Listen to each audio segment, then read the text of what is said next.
My name is Patrick McGinnis, and I'm the guy who invented the term FOMO. That's short for fear of missing out. Today, FOMO is an epidemic, and it's changing us so much that it sort of feels like we're evolving into a new species.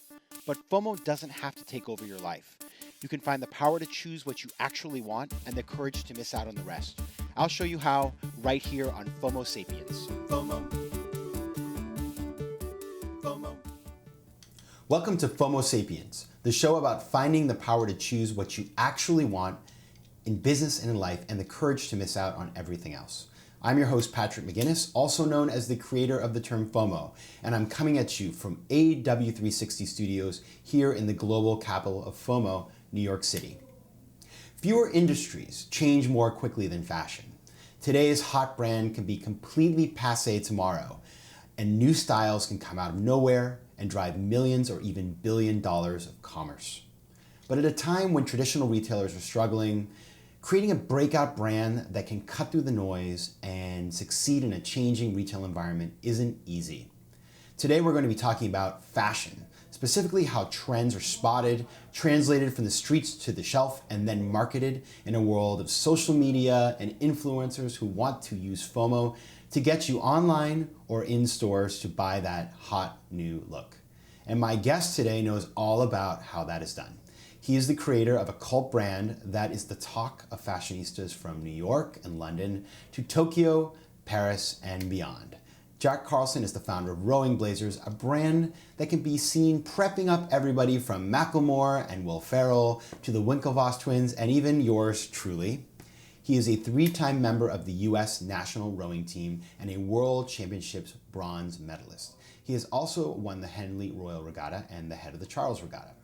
Jack, I should call him Dr. Jack, earned his PhD in archaeology at Oxford, where he was a Clarendon Scholar and has his undergrad from Georgetown's School of Foreign Service, which is where I studied, and it's how I met him. And his research and interests include, listen to this one, visual trappings of status, belonging, and power, heraldry and vexillology, Roman and Chinese archaeology, menswear, and Neapolitan pizza. He is the author of the acclaimed book Rowing Blazers, which I have in my house and you should have in yours, and is also, of course, the author of many academic and popular articles. So, Jack, welcome to FOMO Sapiens. Thank you for that intro. That was wild. Well, it's, first of all, I learned things about myself. Vexillology is not a term that I throw out every day. What is vexillology? It's the study of flags. Okay. I would go with flagology, but... It's a little Latin in there. Okay, so you just gave me FOMO because I think about how I'm spending my time and I think, okay, I should be studying flags, heraldry, and Neapolitan pizza. But what is giving you FOMO right now? A lot of things. Since launching the brand Rowing Blazers about 14, 15 months ago, it has taken over my life pretty much. I kind of had this romantic vision when I was training on the U.S. team and I was getting ready to launch this brand. I was sort of prepping and I would come up to New York once a week and meet with factories and look at samples and so on. I kind of had this romantic vision that, okay, I'll start this brand and I'll write a couple books on the side and maybe I'll still have time for a little bit of archaeology mixed in there. And it has just been flat out. It has been nonstop. And, I think that's sort of what it takes. But certainly I have FOMO about all of the things I'd like to be writing, turning my PhD into a book.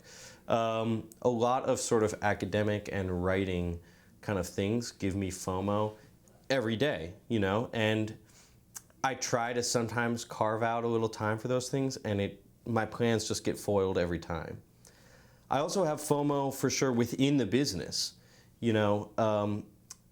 We have an email, hello@rowingblazers.com. I should not be putting it out there because it's just overflowing every day with a lot of cool opportunities, with other brands that want to collaborate, opportunities to do pop-ups in other cities, stores, that are interested in carrying our stuff. And it's impossible to do it all. Right? It never ends. And, I'm a pretty ambitious guy, want to take opportunities when they're presented, but I'm learning, you just can't do it all. Yeah. You have to say no. And lately, that's almost been kind of the mantra, is like saying no to almost everything. Yes. But of course, it gives you FOMO. I get it. I think anybody who's started something or done something, you think back to the times where you didn't have anything going on. And for you, Jack, I remember you called me from a, what was it? What's the burger place? In-N-Out Burger. In-N-Out Burger. Sorry, I'm an East Coaster. In-N-Out Burger in Chula Vista, California. Am I That's right about that? And you were working out of this In-N-Out Burger on your book and this idea. And that's no glamour in that. Even though, it's a tasty burger, that you look at where you are now with all the things you're doing, we'll be talking about. And so it's easy to want to say yes to everything when you suddenly have tons of opportunity. And I've kind of lived the same thing. You remember the time when you wished somebody would call you. And at the same time, just for self-preservation, you cannot say yes to everybody. You sort of have to make room in your life. So before we get going, I for those of you who are not familiar with rowing blazers, I'm wearing a rowing blazer here. I don't know the style. Looks great on you, man. The style number, but it is. I love it. I bought one of these from your initial run. But what is a rowing blazer? What is this brand about? What is this heritage about? Why did you do this? Like, break it down for us. Yeah, well, a couple of things. First of all, a lot of people don't realize that in some ways every blazer is a rowing blazer. The blazer comes from the sport of rowing. So nowadays, pretty much everybody, no matter where you're from, what you do, whether you're a guy, girl, no matter what part of the world or the country you live in, pretty much everyone has some kind of a blazer in their closet. Yes. But what people don't realize, for the most part, is that the blazer originated in the sport of rowing, and it was really like a warm-up jacket or a windbreaker, or it was almost like the hoodie of its time.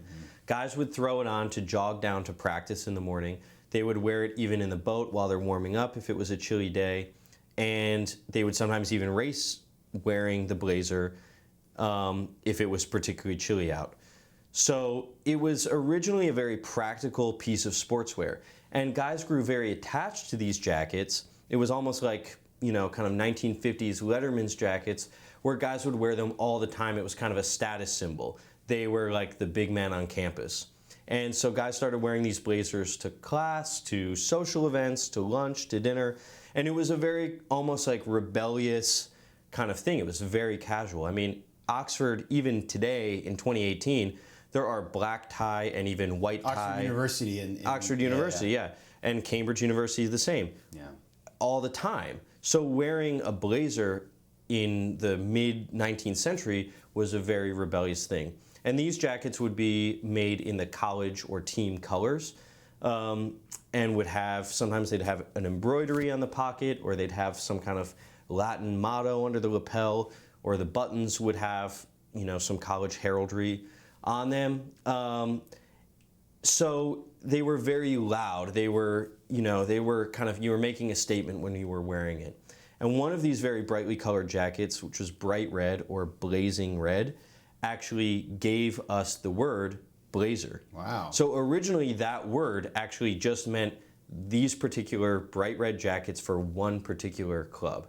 And the word gradually sort of came to mean something bigger and bigger. First, all Cambridge rowing jackets. Then it went over to Oxford and to London and Durham, and it meant any kind of rowing jacket. And eventually rugby players wanted to have that kind of jacket too, and cricket players and soccer players. And it grew and grew and grew and came across the Atlantic, and guys on American college campuses started adopting blazers, some more conservative, some in their college colors as well. And that is the story of the blazer. And I thought, that's a really interesting story. There's a great sort of heritage there. There could be a brand here. Sort of shifting gears a little bit when you ask kind of what is the brand all about? What is Rowing Blazers all about? It's kind of taking that heritage and it's being obsessive about doing things the right way. So like all of our blazers, like your blazer there, it doesn't have a vent. It's not lined in the back. It has a 3-roll 2 silhouette. These are all features of the original blazers. And it's all hand-tailored. It's all hand-tailored here in the US because I like to go to the workshop and work kind of obsessively with the people who are making the garments to make sure they're sewing it the way I want them to do it. So it's really obsessing over authenticity and doing things the right way. not just with blazers, but rugby shirts is another big category for us. So obsessing over, having the right weight of fabric, having the right hand feel, being very true to the originals. Right. But at the same time, it's having a sense of youthfulness and accessibility and relevance. So it's kind of combining some aspects of preppy and some aspects of street into one thing.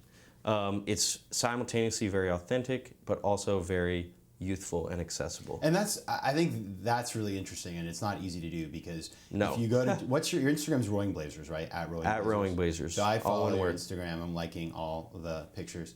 And Thank you. You're welcome. And you have this combination of, you'll have a picture of some very tall Dutch person who's impossibly blonde wearing the look, and then the next day you'll have somebody from New York City who's completely taking the look in a totally different direction with more of a street look or more of an urban look, and you have this really interesting combination of different types of people who are relating to the brand, and celebrities and all kinds of people, and you're big in Japan, and it's really interesting, and you have used social media and influencers in a really interesting way. But at the same time, as you mentioned, authenticity or genuineness is a big part of what you're trying to transmit. You yourself are, I would say, the embodiment of the brand. So how do you use social media and influencers? How do you keep it real with them? What is the way that it integrates into your brand story? Well, I would say, we are kind of cultural omnivores. That's a big part of what the brand is all about. And I think that's something that's happening in the world more generally. It's not as easy to kind of categorize people or their, a person's particular style anymore. You can't just say, oh, this person's preppy, this person's really street, It's like, what do those words even mean anymore? Right. I think some of those barriers are starting to break down, and I'd hope that Rowing Blazers is trying to help that along, help that process happen a little bit. We've been very lucky in that we've had a lot of very organic, for lack of a better term, kind of celebrities. Like me? Like you. Yeah, I mean, like you. I sold exactly 0.5 blazers if somebody bought it and returned it a week later when they sold it. They bought it, then they saw you wearing it, then they brought it back. They're like, I don't want to have anything to do with this guy. All right. No, but we've been very lucky to have people like Will Ferrell, Macklemore, Ezra Koenig from Vampire Weekend, Vic Mensa, who's rapper. People from all these different genres organically actually kind of like discovering the brand. I mean, the Macklemore thing that you mentioned happened like a week and a half ago. One of our interns just texted our group thread and was like, hey, have you seen the latest Macklemore video? I think he's wearing one of our rugbies. I looked at it, I was like, that's definitely one of our rugbies. So I'm asking the whole team, I was like, did Macklemore's stylist reach out to anybody? Did we gift him this? Does anybody know like how this came about? And then basically we're like looking in the Shopify backend. We're a very small team still, but we're like, okay, what's Macklemore's real name? Okay, it's Ben Haggerty. And we're like, no one's thinking when they see an order from Ben Haggerty in Seattle, Washington, no one's, immediately like, oh yeah, that's Macklemore. Which we should, but we're like, oh yeah, Ben Haggerty, Seattle, Washington. He's been a customer like multiple orders for the past several months. Just totally organic, paid full price. No one pinged him, whatever, like totally organic. So for us, that's like the best thing is when these sort of like influencer, celebrity, tastemaker, whatever you want to call it, things happen totally organically. And by the way, I mean, we're huge fans of Macklemore. We're huge fans of like Vampire Weekend, Vic Mensa. So it's great that it's like, it happens where it's actually sort of like relevant to us. But I think, that comes out of having strong social media presence. Right. What turns me off is when someone is just writing to us and just being like, hey, I'm an influencer, can I get free stuff? It's kind of like, well, we don't really need that because we have a lot of really cool people who are just organically following us anyway and liking what we're doing. Yeah, that is something that you can't buy, right? You see, I've done some discussions on the show before. We were talking about Firefest, which is this music festival that It's one of my favorite things ever. Firefest. I mean, it happened shortly either before or after we actually formally like launched Rowing Blazers as a brand, and it was like at a time when I was, up all night. I mean, I still am, but like working 20-hour days or whatever.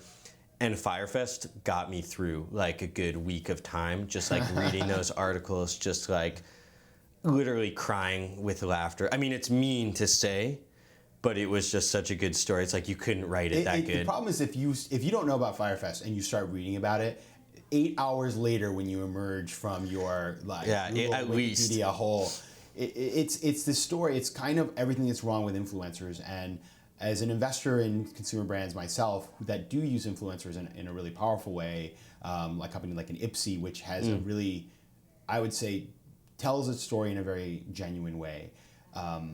It's really hard to get the mix of, yes, maybe we've asked you to do this, or you're a quote unquote influencer that does this as a business, vis-a-vis the people who are actually just real people out there who are wearing your stuff and it looks amazing and you can feature them, or you have somebody like Macklemore who just finds this product, but you cannot buy that. You cannot buy that. This is totally, what they call earned media, or it's things you don't pay for, and that it's hard to replicate or plan for, because you could have a situation where, tomorrow Justin Bieber rocks one of your looks. I mean, which I think he could probably do reasonably well.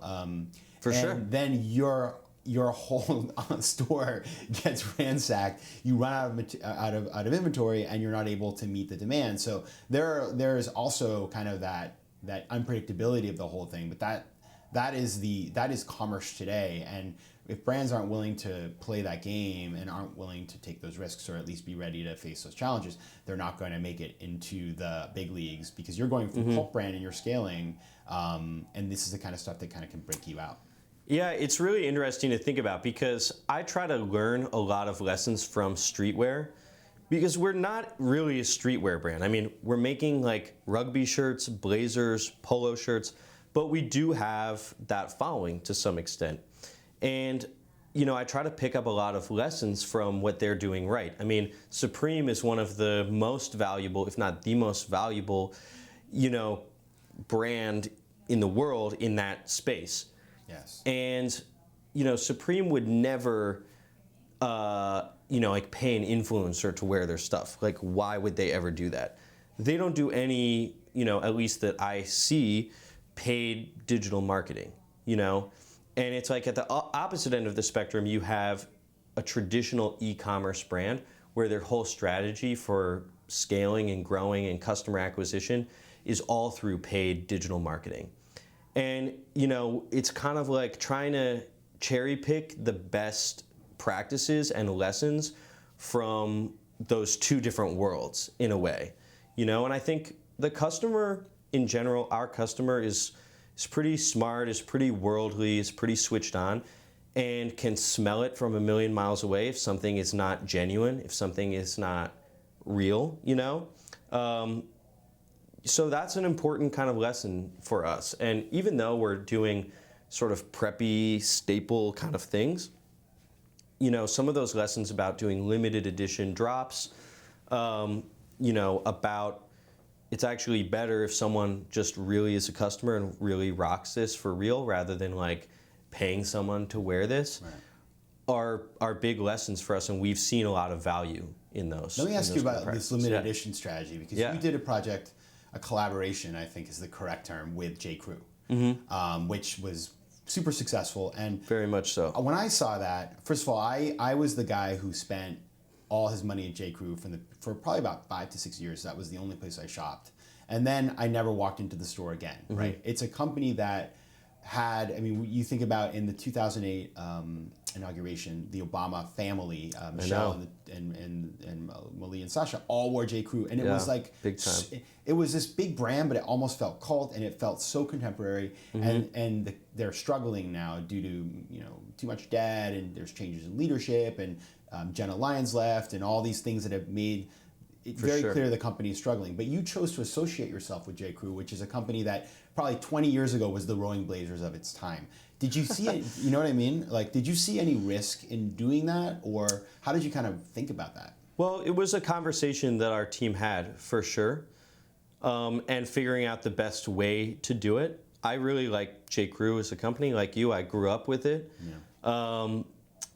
And it was, for us, it was a matter of figuring out the right way to work together.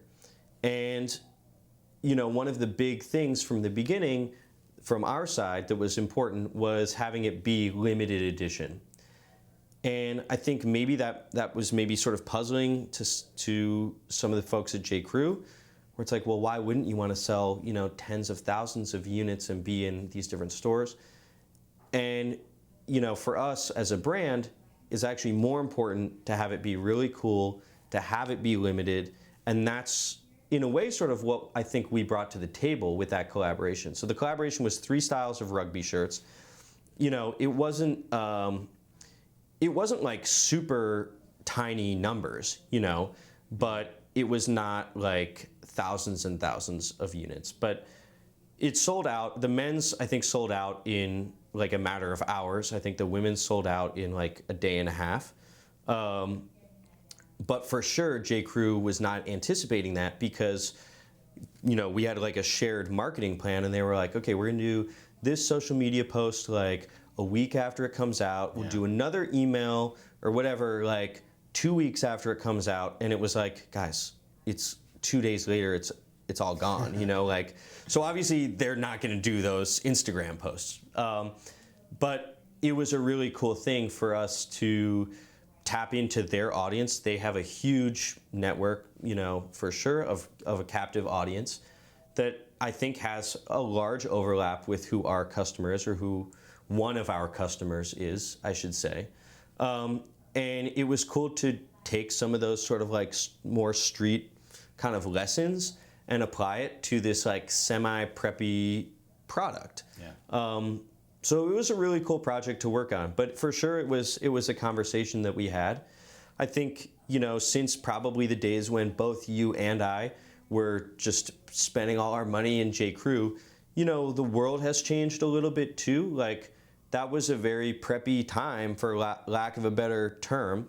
And I think, you know, the connotations of like what's preppy have kind of changed. Yes. Now people, the first thing they think of is Vineyard Vines, which is like totally not what we're about at Rowing Blazers. It's not exactly really what preppy meant back in the days of like J. Crew, the glory days of J. Crew and rugby, Ralph Lauren, and that kind of thing. And I think nowadays too, it's like, okay, someone might wear like a really sort of preppy looking like polo shirt or rugby shirt, but they might have like some sick sneakers, and they might have like a Supreme lighter in their pocket or something like that. People are mixing and matching these things in a way that just was not really happening in like, you know, 05 to 09 or whatever. So that's part of what we're trying to tap into as well. It's interesting too, because I just think about my own consumption. I used to be the person who would buy almost like disposable clothing. And with change in times, and I think environmentalism and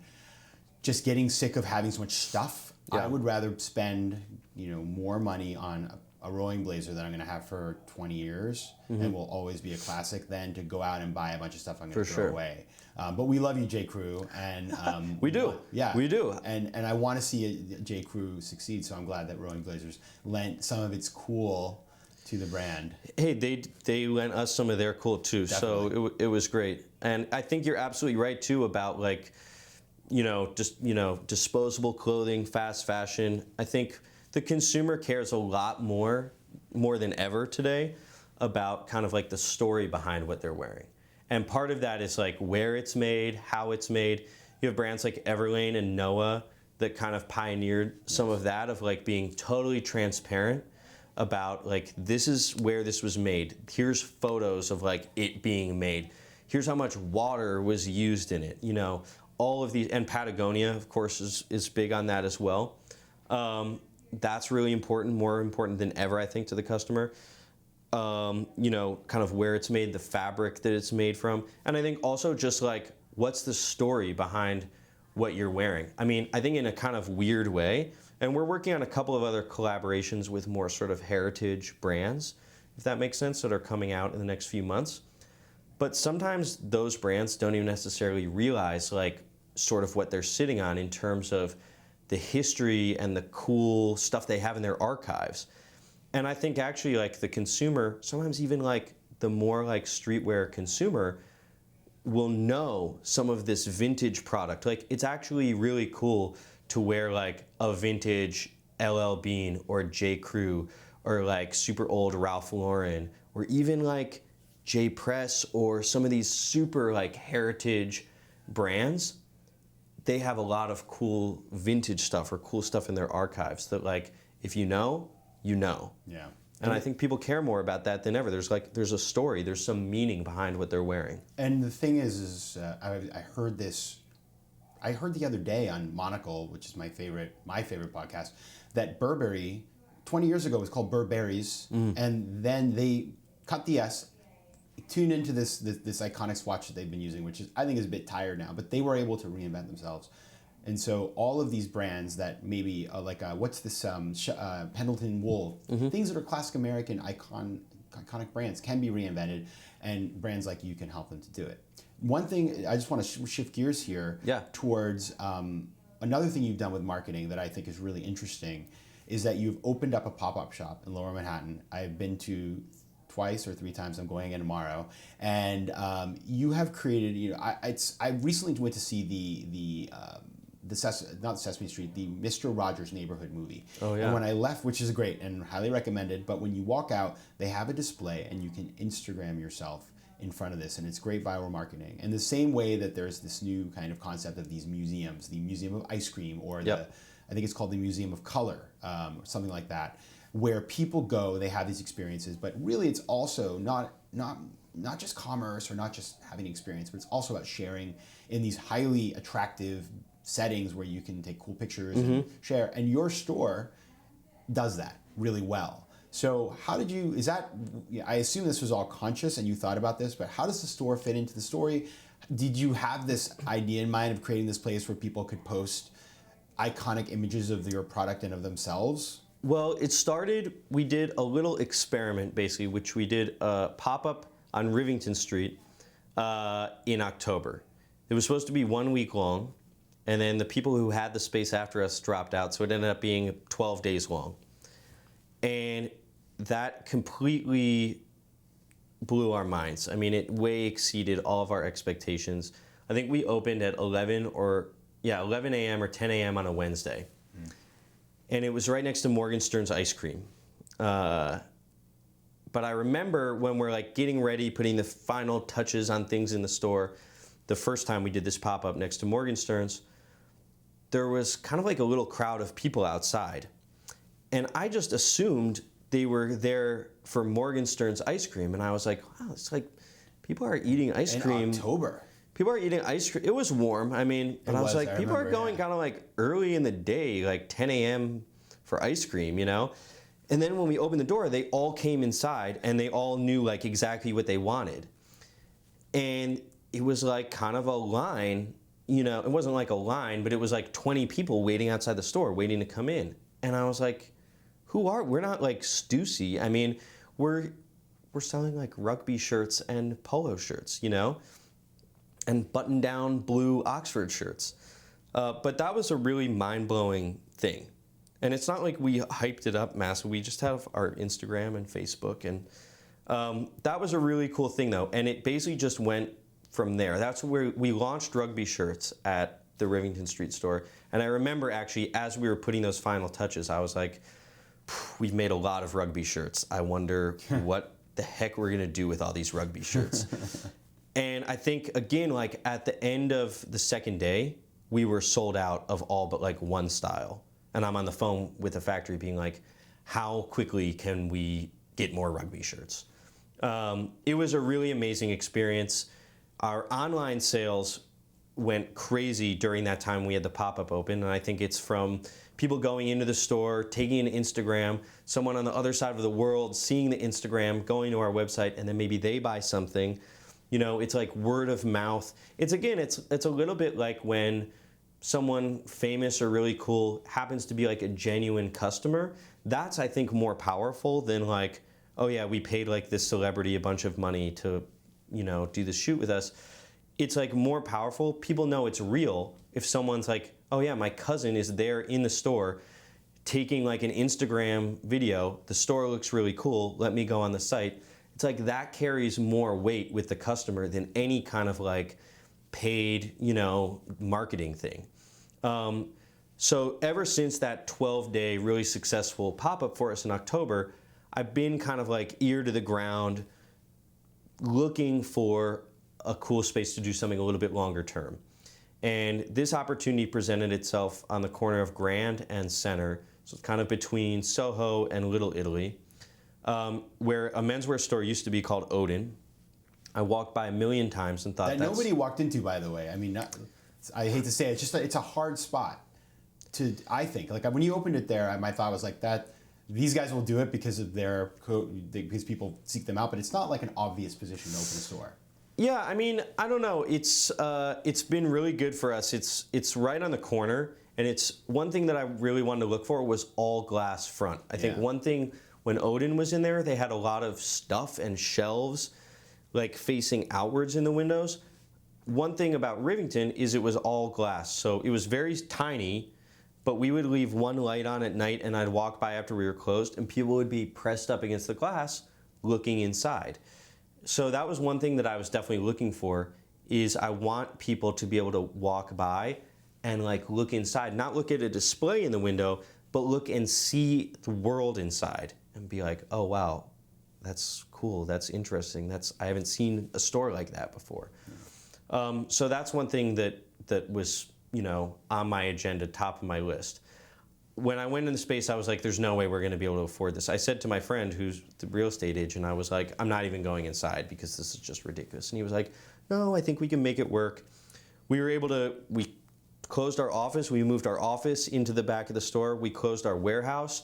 We now do all our online fulfillment from the store. We have all our inventory in the basement. We figured out ways to make it work, and it's been so good. And it's been the same thing again, where like our online traffic, our online sales actually goes like through the roof when we have the store, which is kind of a crazy thing. But again, it's like, it's a billboard. It's experiential, and I think people get the brand so much more too. It's like, you can go on our website. We try to do, a good job of telling the brand story, of mixing in weird, quirky, vintage things to give a sense of what the brand is all about, but nothing hits home like actually walking into the space and walking into the world. So it's been super successful for us. Something else we've done is having other brands in the space with us, because it's huge, which helps defray, some of the rent, but also it brings in new people. It brings in fans of other brands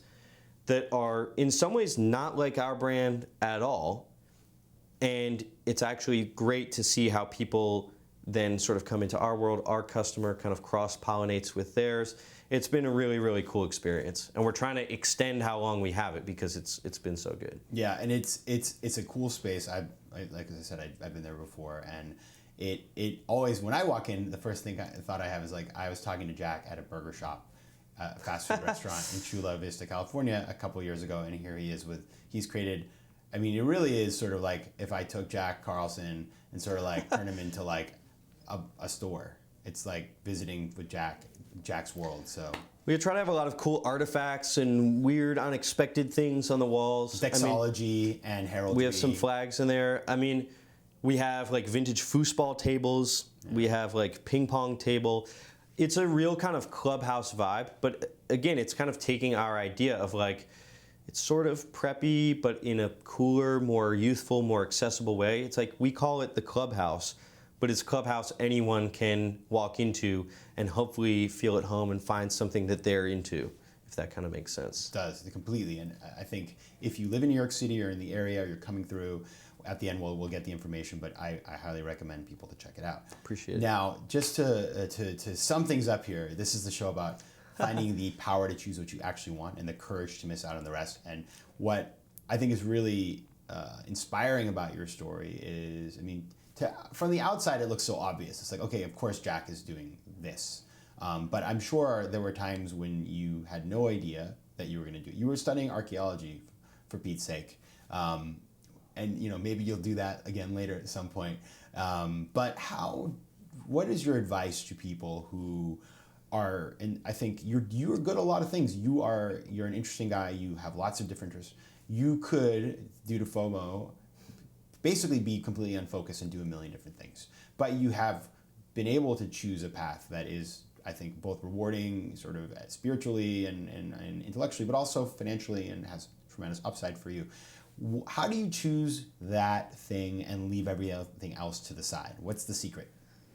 It's really hard. I started, though, as in some ways as a 10% entrepreneur. Plug for Patrick McGinnis's book, everybody. Which is what? Which is the 10% entrepreneur. Starting on the side, starting a business part-time.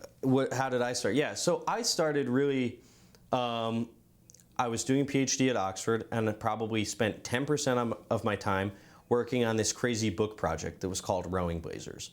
I had really, in some ways, no idea what I was doing, but it really was like about 10% of my time I gave to that. The book came out. The book did very well. It was never my main focus.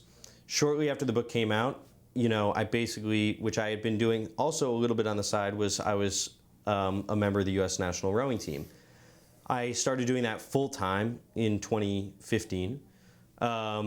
And my 10% sort of changed, and it was working on kind of taking the concept from the book and turning it into a brand, turning it into the brand that's now Rowing Blazers. And you're exactly right. I mean, we would train in the Olympic Training Center in Chula Vista, in just south of San Diego, near the Mexican border. And when I, had downtime, I would go to the In-N-Out Burger in Chula Vista. It would be me, and it would be Border Patrol agents in there. No one else really from the U.S. team went there, probably for obvious reasons. But I was the coxswain, so as long as I was that weight, I could eat whatever I wanted. But that was like my makeshift office, and for like an hour here or an hour there during the week, I would work on the concept for this brand. What products do we want to start with? What's the strategy? E-commerce, wholesale, brick and mortar. And I would like gradually figure that out, literally from an In-N-Out Burger in Chula Vista. We trained in the warmer months in Princeton, New Jersey. I would come up on Wednesday afternoons from New York City, which we trained 7 days a week. So it was like literally I couldn't come up for a day. I could come up for like a few hours. On a Wednesday afternoon, and I would look at our latest samples. I'd look at like buttons. I'd look at all that. And it was like a 10% project. And when eventually it sort of had enough momentum, and when some of the other things that I had going on, like training on the national team, started to not be as, kind of as much of a focus anymore, it was like, okay, it's time to kind of strike when the iron's hot. Let's change gears. My girlfriend and I moved to New York City. Again, we had no idea sort of what we were really getting ourselves into to a large extent, but we both felt that it was time, and it was time to take it from like 10% to 100%. And it's been 100%, now for about 2 years, right? Like I moved here about 2 years ago. The brand actually launched publicly, or the website launched, to the world about 15 months ago. So it's been a crazy adventure, but it's like it started as 10%, and after a while of it being kind of 10% of my time and attention and energy, when it started to look like, okay, we can actually make this into something, that's when it was like, okay, let's make this 100%. Yeah. Makes tons of sense. Okay, that's good advice. Obviously, I believe it. Exactly. Where can we find out more about you, Rowing Blazers? Where's your store? Give us all the coordinates that we need for you. Yeah, our site is rowingblazers.com. Our physical store here in New York City is 161 Grand Street. That's the corner of Grand and Center between Soho and Nolita and Little Italy. Our Instagram is at Rowing Blazers. My Instagram is Jack Carlson. That's easy. Okay. That's easy, yeah. Perfect. And I want to thank Jack for being here. I think for me, the takeaway from today's conversation wasn't just about obviously very interesting points on how to market a brand in a genuine way, but also at the end talking about how you can actually live your dreams in a part-time way as a way to figure out if something works. I call that 10% entrepreneurship. Some people call it a side hustle.